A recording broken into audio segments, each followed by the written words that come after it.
In this video, I'm going to do something I have never done before on my channel, and that is I'm going to make coffee in a sock. If you're interested in seeing how that works out, keep watching. All right, so we're not actually going to use my sock for making coffee with today, but we are going to be using this. It's called a coffee sock. It's a simple piece of cotton, unbleached cotton in this case, with a wire frame. Now, I made this one myself, and I'll tell you how I made it in just a moment's time.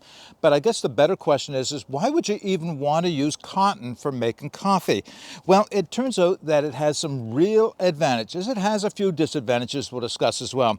But the advantages are this. This will allow more of the body and oils of the coffee to move into your cup, but not the grounds, right? So it's kind of like the best of both worlds. If you have used a French press in the past, you'll know that you get lots of body, lots of the oils in the coffee, nice rich body, but you also get a lot of grounds passing through that wire mesh screen. If you use paper filters, you get no grounds in your coffee, but you lose a little bit in the body. The oils from the coffee don't make it through the paper. So this is kind of like the best of both worlds. It allows the oils, the flavors to come through in great abundance, but keeps the fines or the very fine ground up coffee from coming through as well. Now, that's the advantages of using cotton. What are the disadvantages?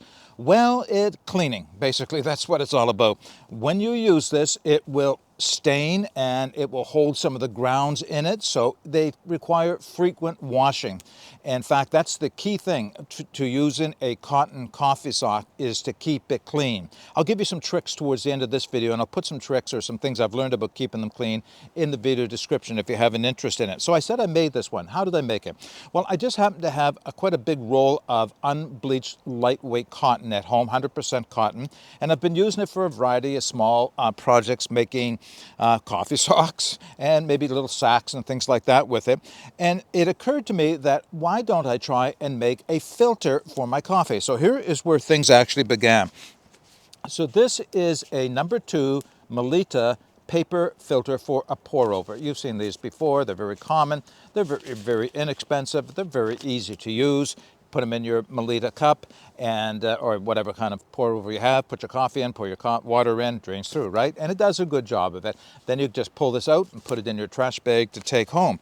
Well, it occurred to me, what if I could create something out of cotton that looked exactly the same? And I brought a couple of them out, the ones that I've made of. This is probably one of the first ones I've made. You can see it's starting to get a little ratty around the edge. This one turned out to be a little on the small side. Now this one was a little bit better, more to the true size.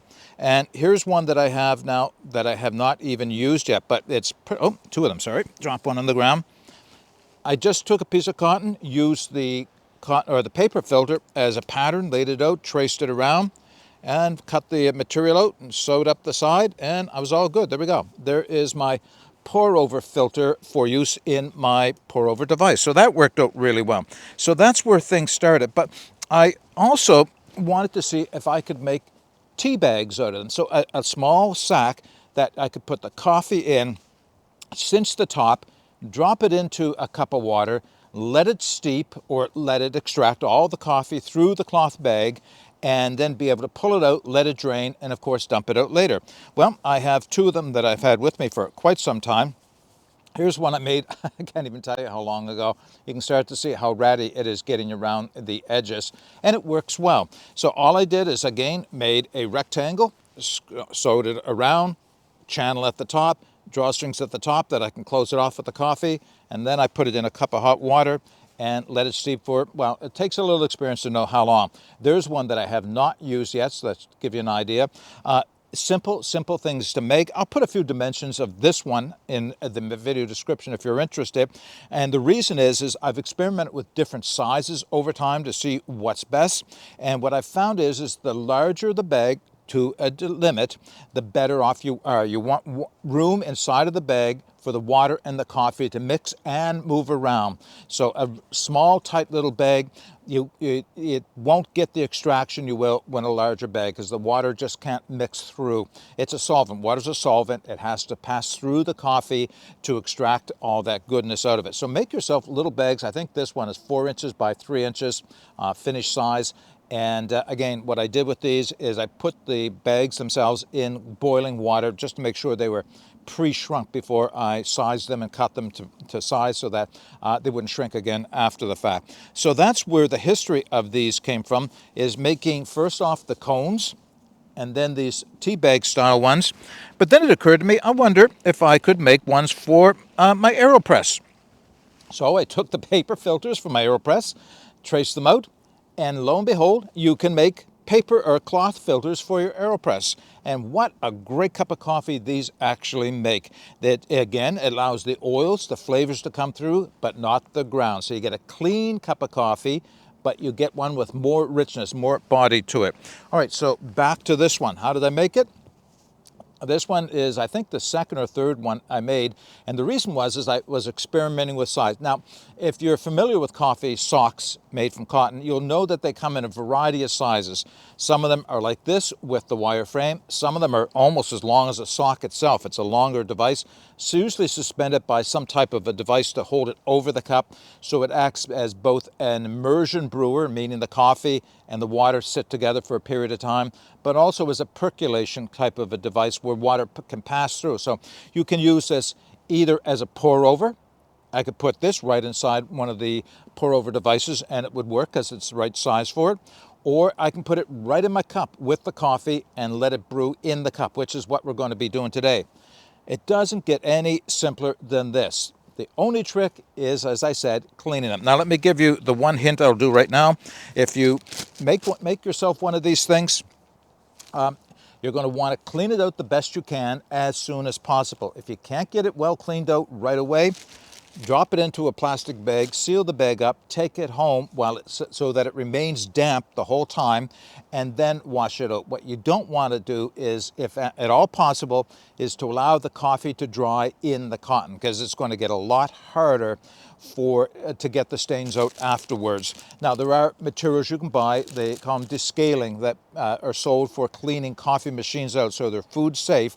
And they're a chemical, I'm not quite sure what it is, that helps to bring coffee stains out of your coffee machines. So if you, after a period of time, you can't get the stains out of your cotton, you can use a little bit of that in water to help. It doesn't bleach, it's not chlorine, so it doesn't bleach the cloth, but it does help to loosen the dried out coffee and bring it out of the cotton.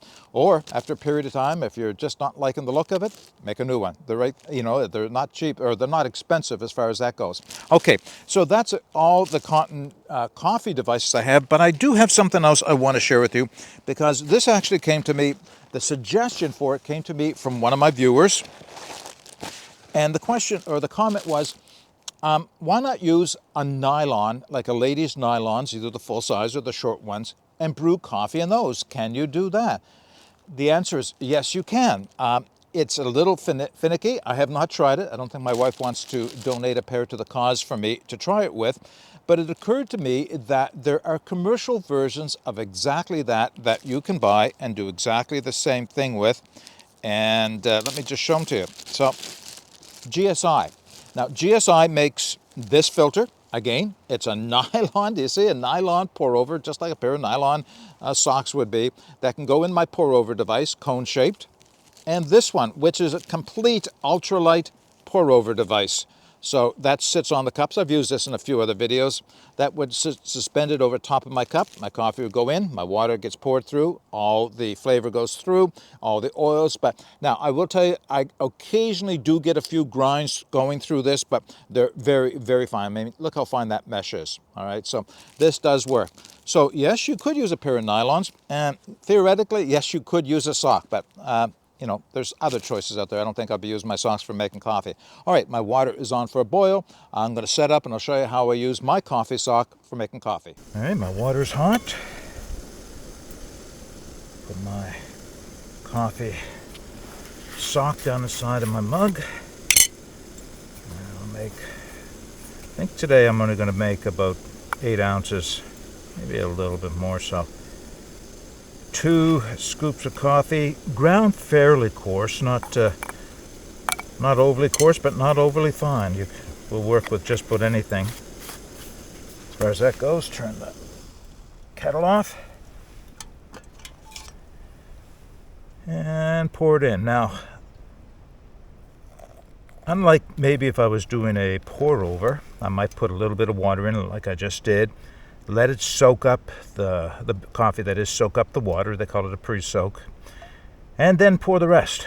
But honestly, this is immersion brewing that I'm doing. I'm not doing a drip. So I can put in all the water at the same time. What am I doing for? Yep, that's about where I want to be. Maybe a tiny bit more water there. All right. So about 8 ounces of water, maybe slightly more for 2 big scoops of coffee. And now, all there is to it is just wait a little bit. I'll throw the lid on top of that just to kind of keep it warm. And I'm going to wait about 4 minutes, maybe 5 minutes, kind of like you would with a French press. Basically the same kind of a brewing technique in a lot of ways. And when it's ready, we'll do the taste test. About 5 minutes later, just want you to see the coffee draining out of the bottom. It's going to take a minute, right? As soon as that slows down, I'll put it to the side. Okay, that's good. And I'll clean that up in a few minutes' time when it's cool enough. Nice hot cup of steaming coffee. And that smells good. Oh yeah, but it is hot. Okay.